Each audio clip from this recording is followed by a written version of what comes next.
Hello and welcome to FRR Racing's World Series Round 6 Monaco highlights, where the drivers will have to make their way around turn 1 of Sandoval, up the hill into Beau Rivage and Massenet, and then making their way past Casino, down the hill into Mirabeau, Holt, and then to the world famous Lowe's Hairpin, what goes by another name now.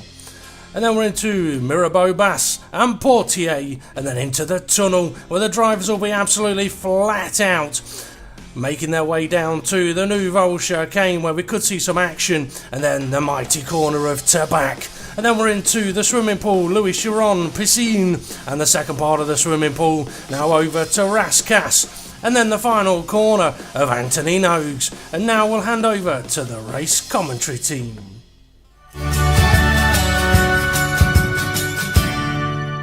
I was going to ask you, Tony, if anyone stood out in that qualifying session for you. Well, it's Hamilton did a great job putting a pole in a last minute. That he did, and I tell you what, look at the skies, look at the sea, look at the tarmac. It's looking very grey and overcast here in Monte Carlo. Could Tony's desire of getting a bit of rain on the circuit actually come true? I've got a feeling it might. Now this drop in temperature, because there will be a drop in temperature, when it's nice and sunny around here, you're looking at 40, 44 degrees. When it's as gloomy as this, it could be down at 28 degrees. Now, I mentioned that Hindle was bottoming out on a curb. If he's running very low tyre pressures, in temperatures like we've got at the moment, it could hurt him. But we've got 15 seconds to go, so Tony, any predictions? It's gonna rain. He said it, so it's gonna happen. We've got 5 seconds to go before the lights are gonna be set on. It's time for the FRR Racing World Series Round 6 in Monaco. The lights are on. They won't be for long because the revs are rising and the drivers are away. We'll give them a moment to head off towards turn 1, where there is a good chance that there's going to be some form of collisions, but we'll just have to see if they can all get through. And I tell you what, at the moment it looks like they may have done. It's hammer time. He is still leading the way as they make their way towards Casino for the first time. And I tell you what, go on. Don't have a front wing here. Oh, so his front wing. He has. I was just about to mention that Caseley's moved up to 3rd place. Oh, we've got a Sauber trying to overtake Farfber, I think that is, in the background. So Hybrid Nuke then, oh dear, into the pits he's going to be going at the end of lap 1. But oddly enough, right, and you're going to have to try and get your head around this one, folks, oddly enough, that might not be that big of a problem. Alright, and you're going to be thinking, what the hell are you on about, Dave? It's Monaco. If he's got no front wing, his race is pretty much over. Think of it this way, all he's got to do is get back to the pits, get a new front wing on, brand new set of option tyres. He's going to come out on an absolutely clear track and pump in fast lap times. He may not catch back up, but if the weather comes, that's when it could happen. Okay, is there anything you're spotting happening around the track at any point there, Tony? It's Hamilton getting away from Hindle here. I'm just having a quick look at Farf, but trying to apply some pressure onto Charlie around the first turn, although I think Charlie's actually recently overtaken him. Hybrid Nuke and Ant69 are both into the pits, and it is a new set of option tyres for the both of them. It's hammer time, as you mentioned, is now pulling away from Hindle. And Hindle is under pressure from Caseley. This is very reminiscent to the World Championship race last night, where the leader can pull away a little bit, second and third start fighting, and that gap, it could just get bigger and bigger. Now, a little bit of information. Acorn 95, he's out of the race. Oh dear, I'm not sure exactly what's happened to him there, but he's no longer here on the Monaco racetrack. That's going to have moved a few people up the order. As Hindle, he's now all over the back of It's Hammer Time. I'm wondering if It's Hammer Time's having a bit of a problem somewhere.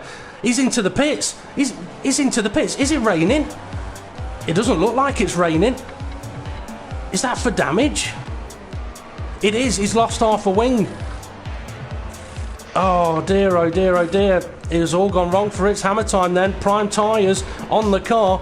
He's going to give Hybrid Nuke someone to race, but I will admit, I probably wouldn't have gone for the Prime tyre. Now we've got Hindle in first place, who will be loving that right now. K-Slay in second place. Rickster in third.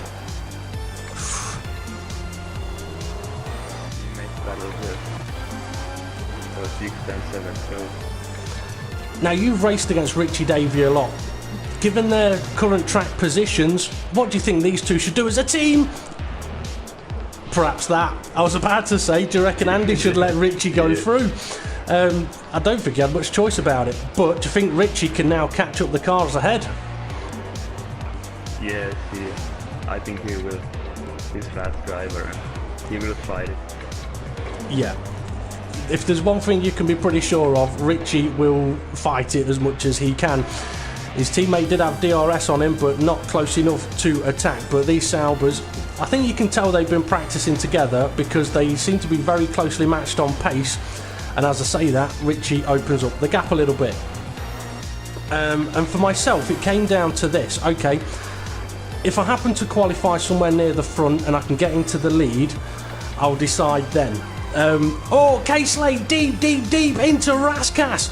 Got it all out of shape, manages to keep going from winging tact, but I think he's just taken a bite out of his seat. From a Racing GP's coming under a little bit of a pressure now from Richie Davey, who's pulled away from his teammates. So yeah, strategy.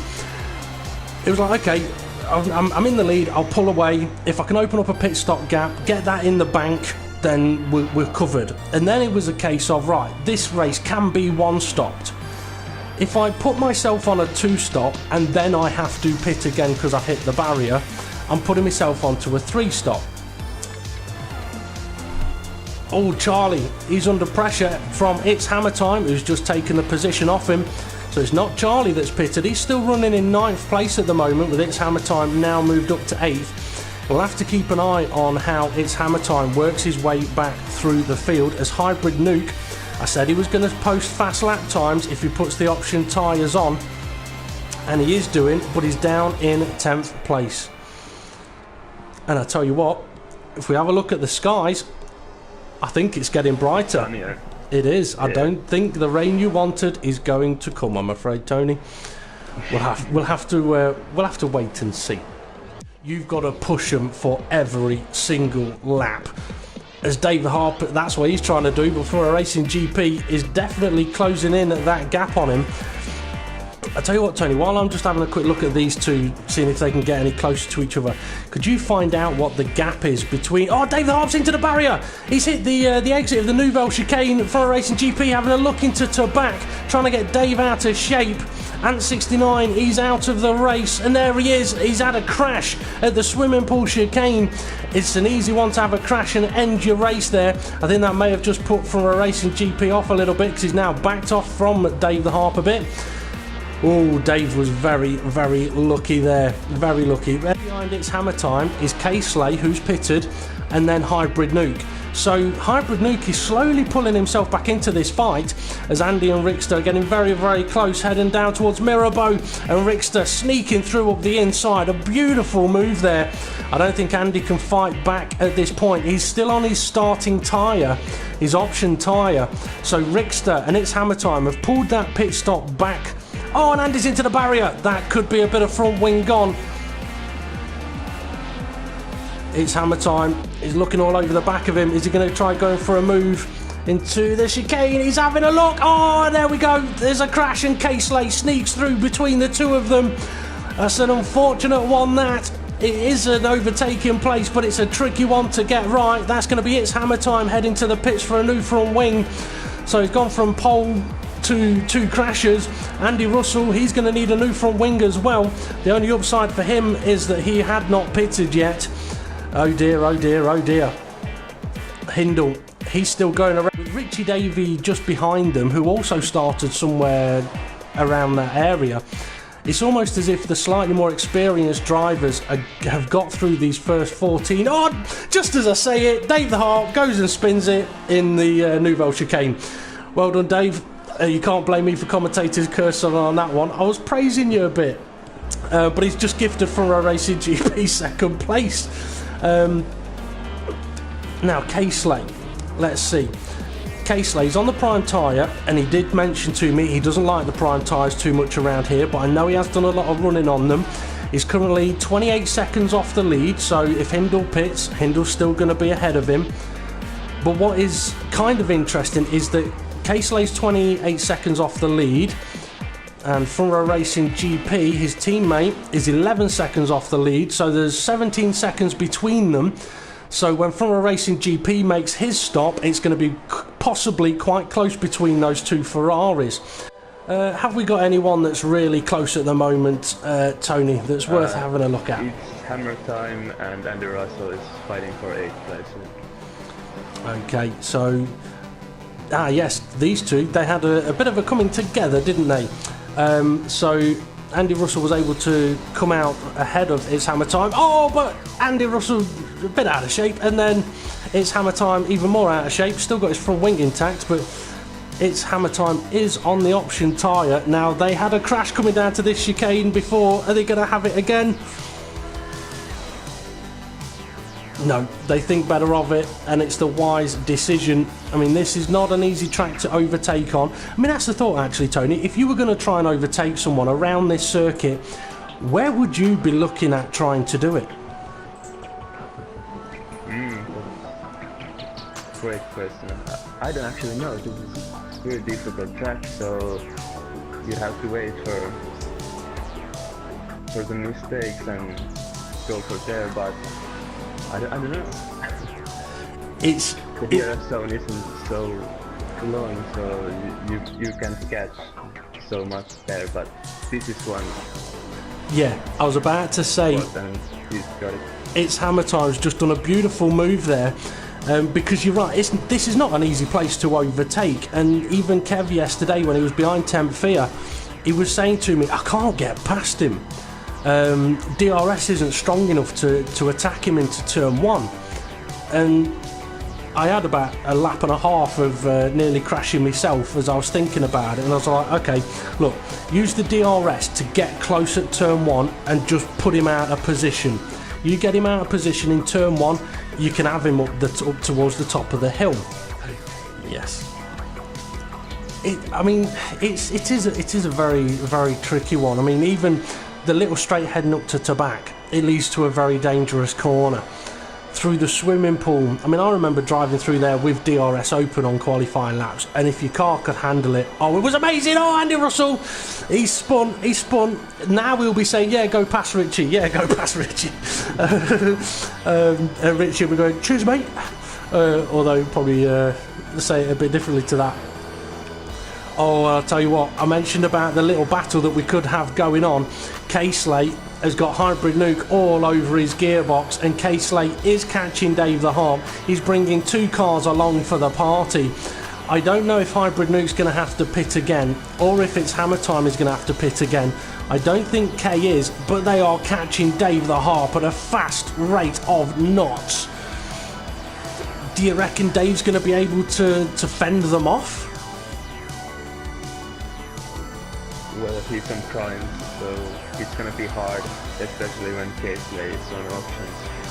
But Dave the Harp is experienced driver, so he might do it as well. He might do. Only time will tell. Only time will tell.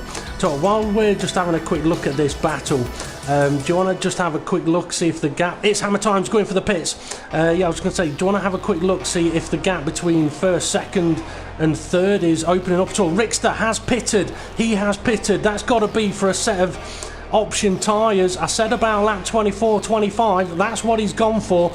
He could potentially be catching these guys up fairly soon. Predict who's going to finish in what order out of these guys here, as It's Hammer Time now posts a new fastest lap.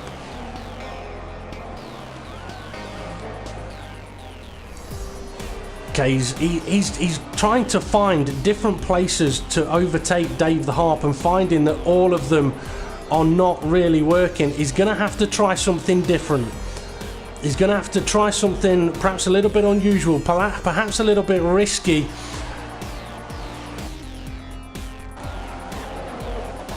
I was going to say Rickster might have to as well. He's going for it up the inside into the chicane. He has had to back out of it, realised that door was going to close. It's not been locked shut, but it has been closed.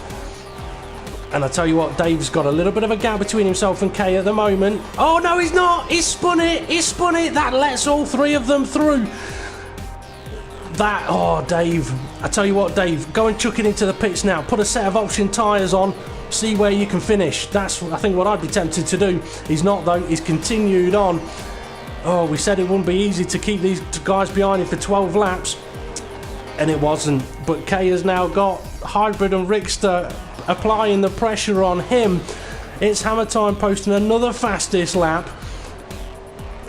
Okay, he's just hit the barrier. He's hit the barrier. That's letting Hybrid Nuke go around the outside, which he's managed to do. Rickster trying to do it as well as he goes over the bump. That puts K-Slay down to 5th place. That's helped out Rickster. Oh dear, these guys, they're showing that it's not easy to overtake, but it can just about be done. It might need a little bit of a mistake, but oh my days.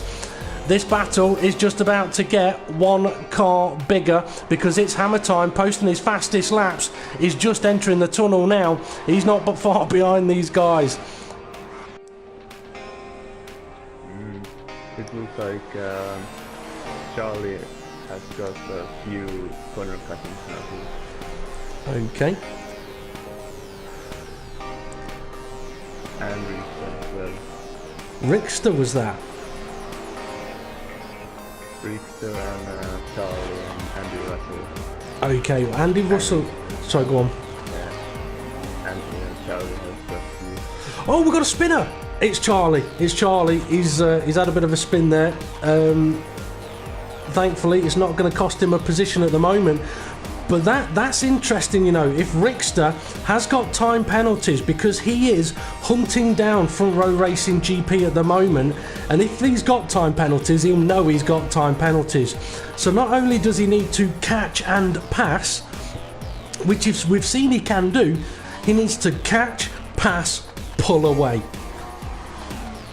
And that makes it all that little bit harder. What is that gap? That gap's down to 4 seconds at the moment. Rickster's on a charge. He's pushing hard. Rickster is making a move for GP here.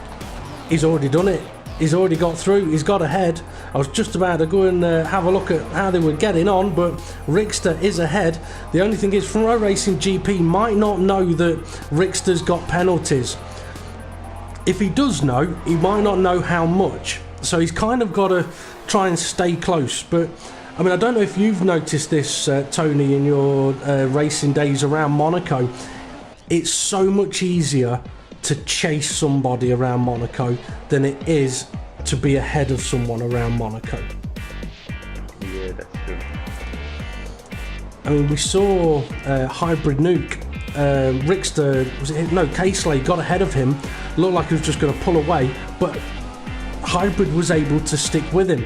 Hopefully from a Racing GP will be able to do similar with Rickster here, but for a Racing GP's prime tyres have been on that car since about lap 18.